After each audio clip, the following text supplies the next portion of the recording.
Pagi, Bu.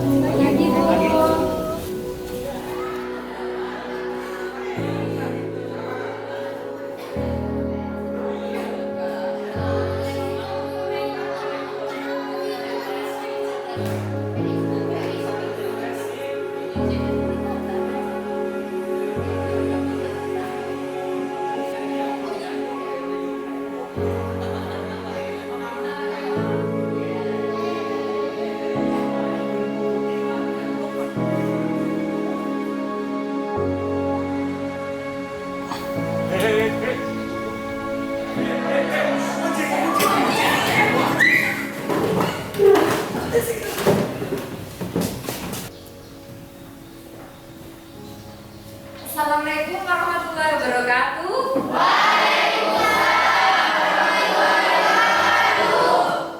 Anak-anak, apa kabar hari ini anak-anak? Baik. Sehat semuanya? Sehat. Alhamdulillah, Bu Puji bisa hadir pada pagi hari ini bertemu dengan anak-anak dalam layanan bimbingan dan konseling. Senang anak-anak ketemu dengan Bu Guru? Senang. Baiklah. Anak-anak, untuk hari ini saya lihat ada satu teman kaliannya yang nggak masuk ya, Dina ya. Kenapa ya anak ya, Dina ya nggak masuk? Sakit ya, sakit. Ya. Anak-anak, marilah kita berdoa dulu untuk Dina ya yang sakit, semoga bisa sembuh. Amin. Dan anak-anak yang ada di sini semoga dijaga selalu kesehatannya oleh Allah Subhanahu wa Ta'ala.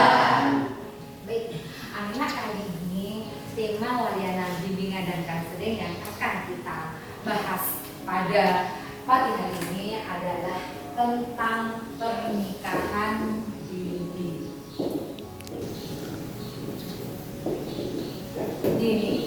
Ya. Nah, pernikahan dini.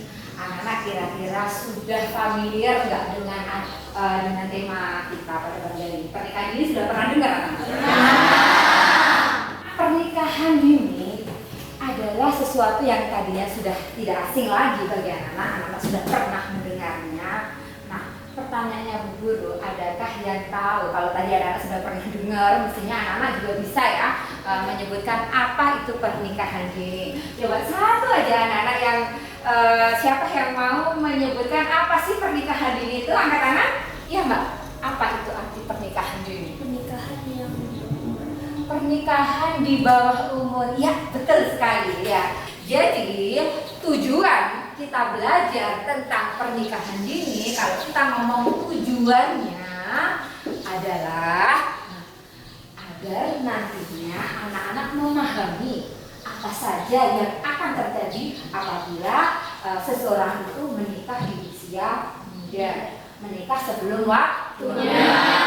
Setelah anak-anak memahami dampak atau dampak dari terjadinya pernikahan dini, anak-anak tahu oh ternyata pernikahan dini itu dampaknya seperti itu. Harapannya semuanya anak-anakku yang ada di kelas ini tidak menikah sebelum waktunya. Yang pernah terjadi sebelumnya di kakak kelas kalian ya. Saya ini sangat prihatin sekali. Bayangkan anak-anak betapa tidak mirisnya saya sebagai seorang guru ketika melihat anak didik saya di kelas 3 SMP ya, sudah mau menjelang ujian, ternyata nikah dulu, tidak sampai menamatkan ujiannya. Saya sudah berusaha ketika itu saya berkunjung ke rumahnya dan dia cerita ketika saya berusaha, saya arahkan sebagai seorang guru, tentu saja saya nggak ingin anak saya itu menikah sebelum waktunya.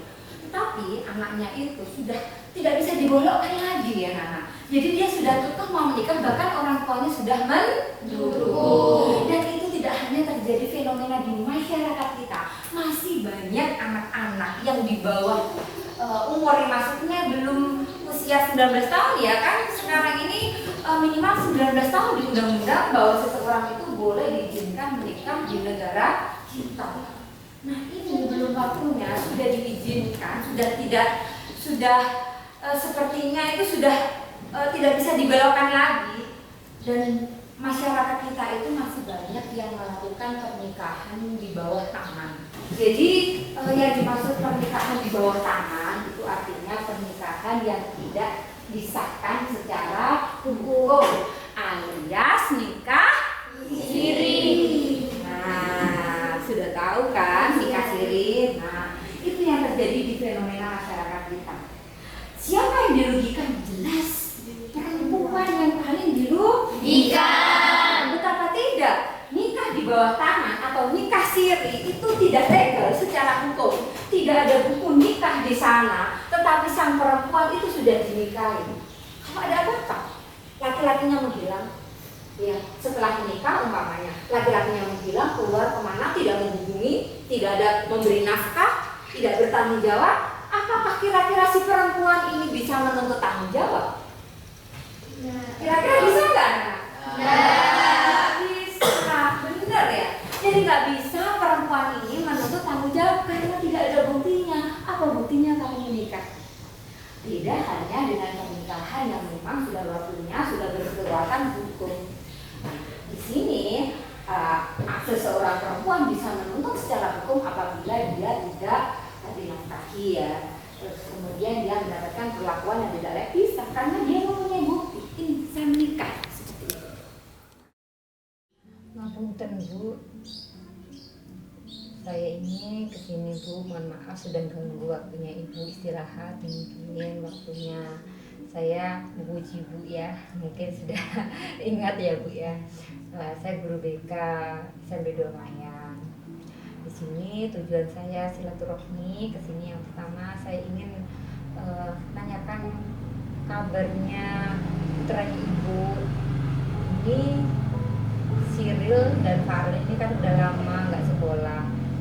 Saya sudah berusaha tanya ke teman-temannya, ada yang jawab nggak tahu. Kemudian ada juga yang jawab anak-anak ini ternyata kok dengar-dengar katanya udah nikah Bu, gitu katanya teman sekelasnya Bu. Ya, saya kaget Bu, terus terang saya kaget karena saya melihat Cyril ini kan anak yang cukup punya potensi menurut saya di sekolah. Anaknya bagus, kemudian prestasi akademiknya juga lumayan. Ini kok dalam beberapa minggu ini tidak ada keterangan. Biasanya kan nggak pernah ya Bu, kalau misalkan Cyril ini tidak masuk kan selalu diberikan informasi ke sekolah. Ini saya sangat kesulitan menghubungi Ibu, kemudian menghubungi anak-anak juga nggak bisa. Jadi gimana Bu, mohon diinformasikan apa yang sesungguhnya terjadi sama anak-anak ini, sama Cyril sama Farel ini, mengapa anak-anak ini nggak masuk Bu. Mohon tidak ada yang ditutupi ya Bu, supaya nanti sekolah ini bisa tahu kalau ada memang sesuatu yang terjadi ke anak-anak, mohon bisa diceritakan. Gimana Ibu? Pertama kali beliau sekolah ke Ibu juga guru-guru selainnya mohon Cyril khususnya anak bulan kali salah Bu kedua kalinya pondok rumah jalan pondok tak tapi kasih apa minta aku kak itu anak terpaksa nikah akin anak dua pon langkongan apa kasa pon ketetian Bu jadi derma kula tak bisa mau memisahkan anak dua kipon panu bederem polet tembeng pon dusa kula Bu.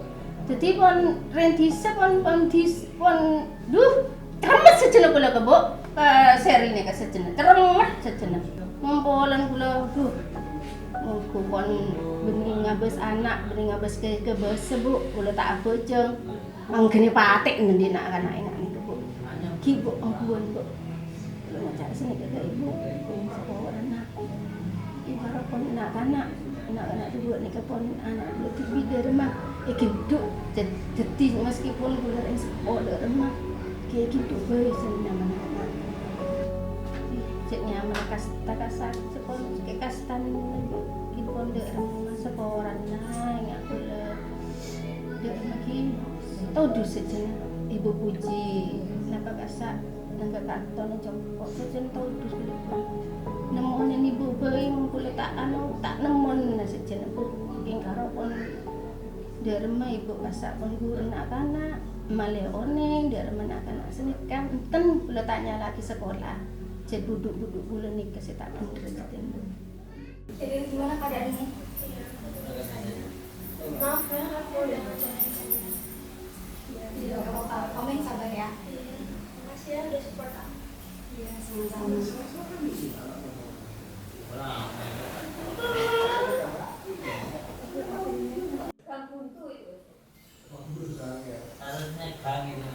Bang dulu yuk.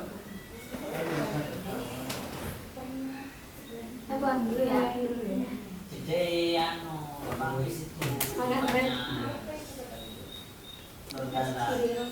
Semangat sih. Iya, mudah-mudahan. Oke, baiklah anak-anak, itu tadi kita sama-sama sudah mempelajari, memahami apa saja dampak yang akan ditimbulkan akibat pernikahan dini. Harapannya, yuk setelah anak-anak tahu dampak ini, anak-anak benar-benar bisa menjaga diri untuk tidak terjerumus dalam pernikahan dini. Setelah ini kira-kira kalau misalkan dijodohkan sama orang tuanya mau apa enggak? Enggak. Dirayu sama pacarnya mau apa enggak? Enggak. Misalkan ada pacarnya yang sekarang mungkin di luar sekolah sana. Kamu kalau misalkan punya pacar kira-kira diajak nikah mau apa enggak? Enggak. Semoga komitmen anak-anak itu tetap kuat ya anak-anak ya.